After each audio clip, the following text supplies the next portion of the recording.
The book is just simply awesome. And, of course, this comes from a diehard Mets fan that grew up with your teams of the 80s. But you've accomplished so much in baseball.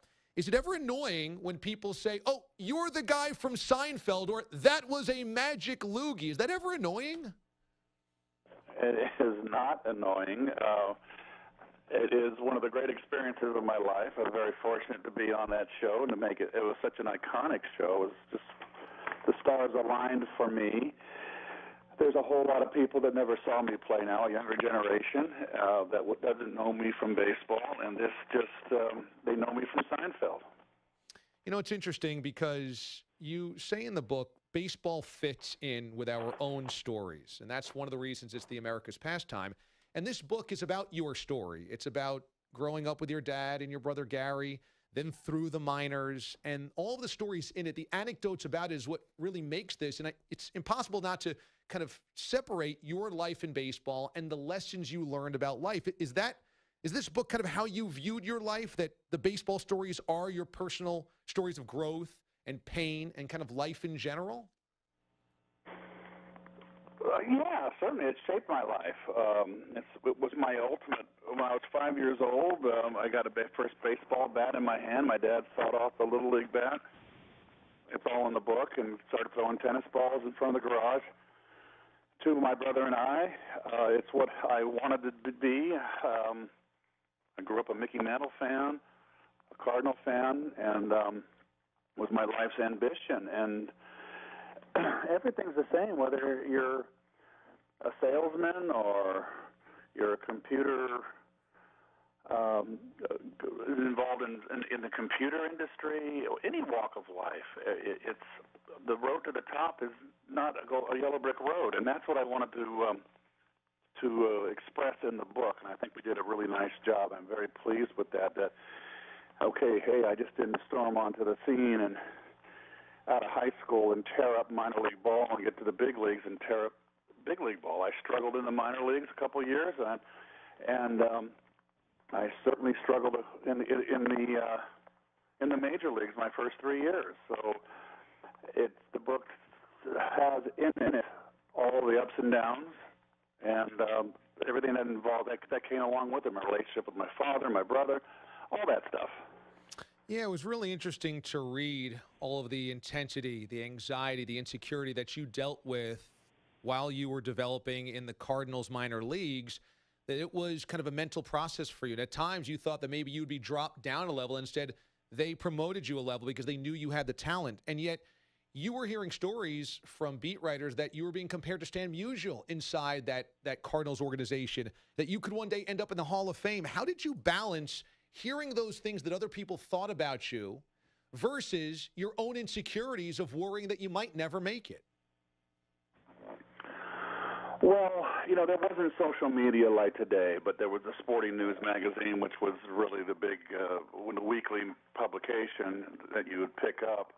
I wasn't able to read the St. Louis papers when I was in Little Rock, Arkansas in AA, or Tulsa, Oklahoma in AAA. But I did hear about. I knew I was highly touted, and I was going to be, the heir apparent to Joe Torre at first base. And that did put some added pressure on me. And the fact that I struggled so much, I struggled in A-ball and I struggled in AA. Struggled mightily in AA. It was the most difficult league for me in Texas League, and it's in the book all about from traveling and just a struggle to perform. It was a very emotional year for me, which culminated in me getting called up to Tulsa AAA by Bob Kennedy, who was the farm director. And that turned my whole career around. I don't know why. I don't know. Bob Kennedy knew I had it. He said if he would have sent me down, I would have been destroyed and emotionally. If he had kept me there, I would have died on the vine. It was Little Rock. And so he called me up, and I just wore out AAA. For some reason, it was the easiest league for me. I wound up leading the league in hitting in the next year at 352. And that was a big moment in my career. A baseball guy. I don't know if I'd have been called up today with baseball analytics. I probably would have been sent down and ruined. But it was a baseball eyes-on person that saw the talent, knew the talent was there, and made that. I'm sure if there was analytics back then, it would have said I'm not ready for Double A. Send him back down to A ball. But you had a baseball guy that said, let's bring him up, and that just turned my career around. I have a lot to be grateful to Bob Kennedy for. Keith Hernandez joins us this morning on the show. He's got a new book, a memoir, I'm Keith Hernandez. And you tell stories about your dad telling stories about the days of Ted Williams and Joe DiMaggio and the Gas House Gang, and that you and your brother Gary were just reveling in those stories as your dad was telling them. You're now a beloved announcer for Mets broadcast and for Mets fans. Do you kind of see yourself that way? I mean, I kind of feel like in the book or hearing you tell stories about Tom Seaver, Nolan Ryan, Bob Gibson, you kind of have become your dad in regaling us with stories of your time in baseball. Do you see it that way? Yeah, I think it's a natural process. Everybody has their experiences. I mean, Ralph Kiner had told stories in the booth about Babe Ruth, Ted Williams, Bob Feller. Ralph is not here anymore. He's passed away, so we lose that. And but it's baseball lore. It's almost like reminds me of the American Indians around the campfire at night, and the elders telling their stories to the young, American Indian kids coming up. All that tradition, that oral tradition. Well, it's the same thing in baseball. And I think that history of the game is very important. And I knew my history. I knew about Ty Cobb. I knew about Stan Musial, Ted Williams, Charlie Gehringer, et cetera, et cetera. And, with today's information age, I find it really odd that a lot of players have no sense of history of the game. When you can just go, Charlie Gehringer, you can type it up on Google, and there you have the whole history of Charlie Gehringer or any player you want. But there's so many other distractions in today's world, so I don't know what to tell you, but the game's still going on good, going strong. Yeah, I would say some of the fun stories that you tell about minor league baseball groupies are pretty exciting in this book, and one of which was nicknamed Dirty Judy. And as I'm reading through this chapter, I'm going, can I ask Keith how she got her nickname?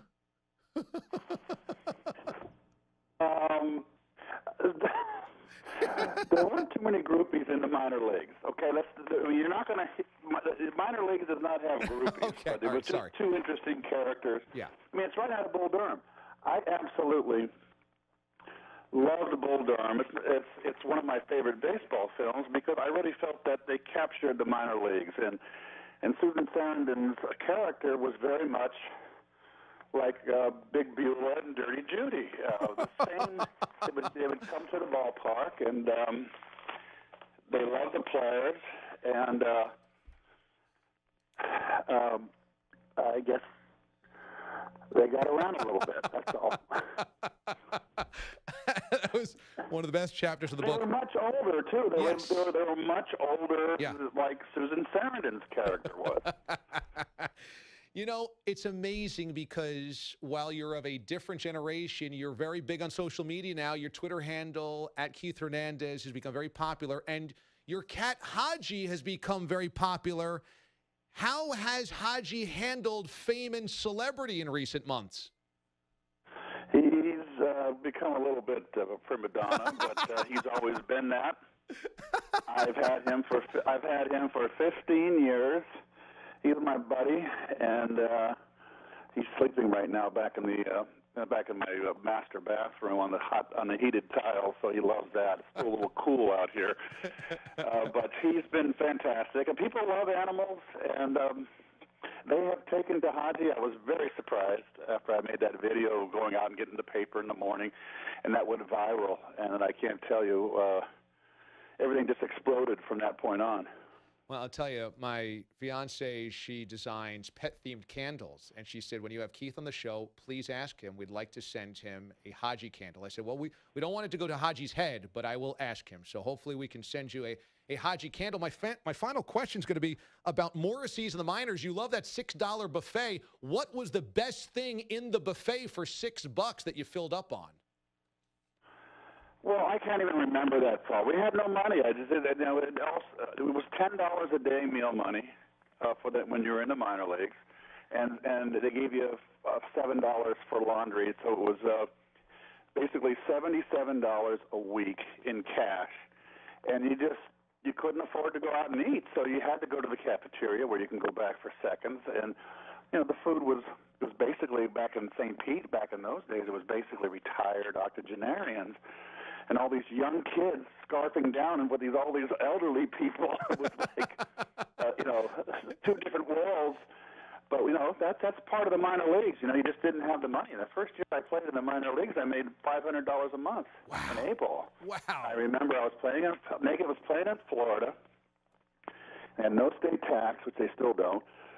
And I remember my check was $190. I took home $199 every 2 weeks. So it's basically a little under $400 a month to live on. And I had to live in an efficiency motel with one bedroom and a kitchen with my roommate. We split the $10 a day, so it was $5 a day, so we can get by. That's all part of the minor leagues. Yeah, boy, it's a great book. It's really something that I haven't been able to put down. I'm Keith Hernandez, a memoir. It is out in bookstores and everywhere you can purchase books. Tuesday, that's coming up on Tuesday, a memoir. I'm Keith Hernandez. Keith, this is a really fun conversation for me. It's a really great book, and I thank you so much for the time today.